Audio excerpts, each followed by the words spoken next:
persuaded him to throw up timber work for the railroad and go to bookkeeping for the mill company. Frank told me years afterward his object in staying was me. Yet up to that time I had never spoken to him except when I had to, although he had won my respect and gratitude and all the family's for what he did for Jane. He persuaded my mother and brothers to get a doctor of his choice to come and operate on her at home. Hospitals weren't so plentiful in those days.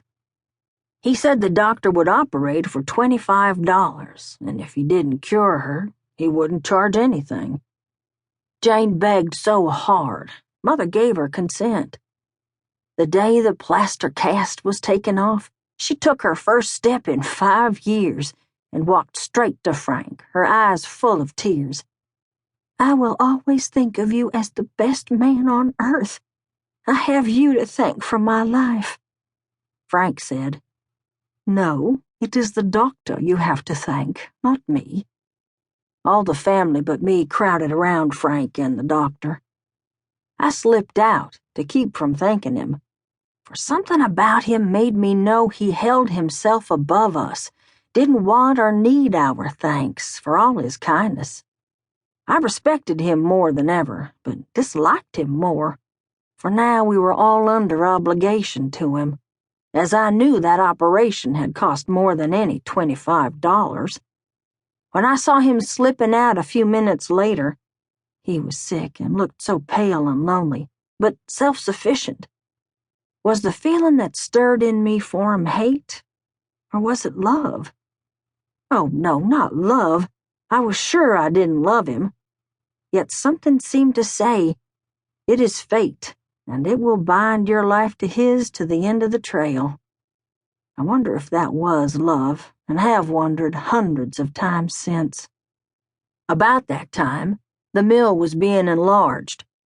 Work was pushing farther out into the woods, and Frank was taken on as assistant superintendent, in addition to his other work as bookkeeper. He was never very popular with the men.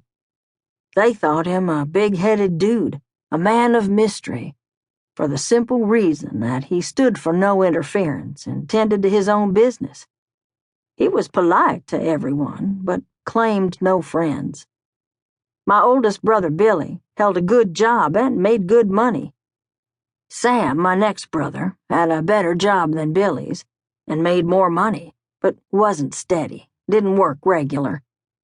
He had a small crop of wild oats to sow and never let his work interfere with his oat sowing, so we couldn't depend on him for much. But we were able to live now without keeping boarders, and as that left me very little to do, Mother sent me back to her old home in Illinois to go to school. When I got there and saw how far behind others my age I wouldn't go to school, but went to work instead for a cousin of mine in her dressmaking and tailoring shop to learn the trade. Up to the time I left, Frank and I had been cool and polite to each other, but we were not friends. So I was surprised when I got a letter from him soon after I got to Illinois. Just a nice, friendly letter telling me all the news about his work and how they all missed me, especially my baby brother Johnny, who was just 6. In it, Frank said how sorry he was that I wasn't going to school. Important as it made me feel to think that proud Frank Hamilton would write to me, that part about my not going to school made me mad. He was no friend of mine, and it was none of his business. When I answered his letter, I didn't mention school.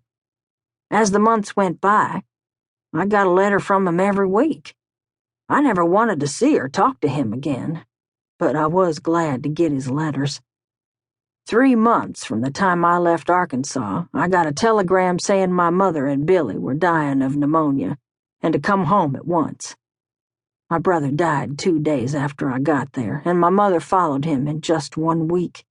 But before they died, they each begged a promise from me.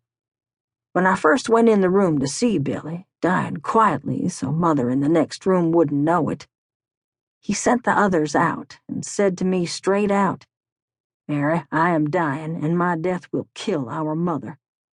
If Sam was a steady boy, you could keep